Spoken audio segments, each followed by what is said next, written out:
Bonjour à toutes et à tous, fidèles auditeurs et lectrices, fidèles lecteurs du Corbeau News Centrafrique, le CNC. Quel plaisir de vous retrouver pour notre chronique radio d'actualité.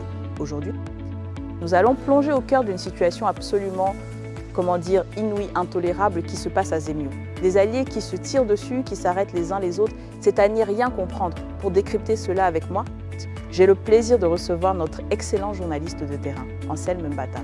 Bonjour Anselme Mbata. Bonjour Gisèle Moloma, bonjour à toutes et à tous. Oui, une situation qui, encore une fois, nous laisse sans voix et nous interroge sur la réalité du pouvoir du dictateur Faustin Archange Touadéra.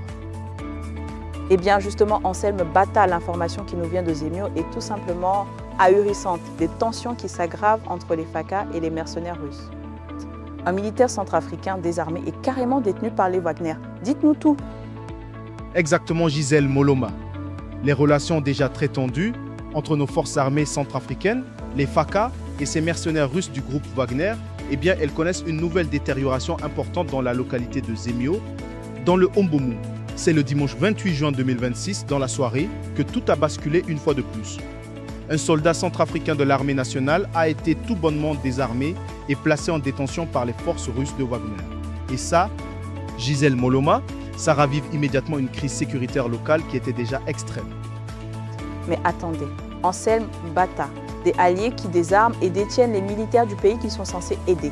C'est ça la souveraineté que nous vante l'empereur Faustin Archange Touadéra. On est où là? Qui commande sur notre propre territoire? C'est là toute la question Gisèle Moloma. La coexistence entre ces deux forces soi-disant alliées du gouvernement centrafricain s'était déjà rompue lors d'affrontements armés le mercredi 24 juin.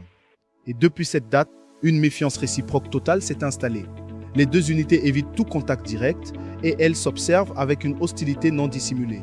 Et la situation a franchi un nouveau cap, ce dimanche en fin d'après-midi. Des éléments du groupe Wagner circulant à bord de leurs véhicules blindés ont mené plusieurs patrouilles dans la ville, marquant notamment un arrêt de quelques heures à proximité immédiate de l'hôpital de Zemio. Des véhicules blindés qui patrouillent comme en terrain conquis, qui s'arrêtent devant un hôpital. C'est le message que l'empereur Faustin Touadéra envoie à sa propre population. Que nos villes sont sous la botte de mercenaires qui font ce qu'ils veulent, au vu et au su de tous, sans que personne ne leur dise rien. C'est insupportable. C'est bien ça, Gisèle Moloma. Mais à la surprise de tous, aux alentours de 18h, la patrouille russe a intercepté un soldat des forces régulières centrafricaines alors que celui-ci revenait du centre-ville. Les mercenaires ont procédé de force à son désarmement complet avant de le conduire sous bonne escorte au sein de leur base militaire pour le placer en détention. C'est de l'occupation pure et simple, Anselme Mbata. Où est l'autorité de l'État sous le dictateur Faustin?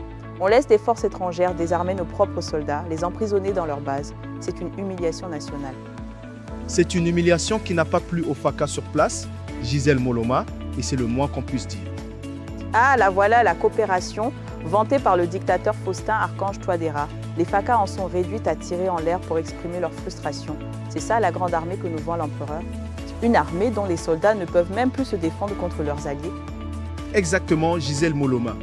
Cette arrestation a provoqué une vive réaction de colère parmi les militaires des forces armées centrafricaines basées à Zemio. Pour manifester leur mécontentement face aux agissements de leurs alliés, les soldats centrafricains ont ouvert le feu en l'air, propageant de fortes détonations dans la ville et alertant la population civile. Et rappelons que, depuis le déclenchement des incidents entre les FACA et les Wagner, l'état-major des armées à Bangui a dépêché sur place à Zemio le général Mbeti Bangui. Cet officier supérieur s'est entretenu avec le commandement de Wagner pour acter les faits avant de regagner la capitale. Lors de son retour, le général a également fait rapatrier 4 autres soldats FACA. Ces derniers, qui assuraient la protection extérieure de la base russe, avaient eux aussi été désarmés par les mercenaires lors des premiers troubles du 24 juin. Ils ont été transférés à Bangui pour la suite de l'enquête. Donc le général vient, acte les faits, et puis quoi? Les FACA sont désarmés, détenus et ensuite rapatriés pour enquête. Mais qui enquête sur qui? Anselme Mbata. Les victimes sont traitées comme des suspects, pendant que les Wagner agissent en toute impunité, sous le regard lâche du dictateur Faustin. C'est une inversion totale des valeurs et de la justice. Oui, Gisèle Moloma, et c'est bien la question que toute la population de Zemio et même au-delà se pose. Le régime dictatorial de Touadéra face à la rupture sur le terrain. Mais c'est même plus une rupture. Anselme Mbata, c'est une désintégration pure et simple de toute forme d'autorité étatique sous l'empereur Faustin. Où est l'État dans tout ça? C'est malheureusement ce que confirme cet incident, Gisèle Moloma, La fragilité des accords de coopération sécuritaire sur le terrain est patente. Bien que les rapports pointent la responsabilité des forces russes dans le déclenchement de ces frictions et dans la capture des FACA, les autorités de Bangui maintiennent une position de conciliation vis-à-vis de Moscou, dont l'appui reste jugé indispensable à la stabilité du pouvoir. Mais cette position officielle engendre de lourdes frustrations au sein des rangs de l'armée centrafricaine, à Zemio, où la situation demeure, vous l'avez compris, sous très haute surveillance. C'est édifiant, Anselme Mbata. Merci pour ce décryptage qui, une fois de plus, met en lumière les dérives de ce régime. Merci à vous, Gisèle Moloma. Et pour nos auditeurs, sachez que cet article a été signé par notre excellent collègue Eric Azumi, sous la supervision de notre directeur de publication, M. Alan Zilo. Pour toute information, tout témoignage, n'hésitez pas à contacter Corbeau News Centrafrique. Notre numéro de téléphone ou WhatsApp est le +2 36 75 72 18 21 ou le 70 16 44 65. À très bientôt sur nos ondes et sur notre site. Merci Anselme Mbata et merci à vous de nous avoir suivis. Restez connectés au CNC pour une information libre et incisive. À très vite!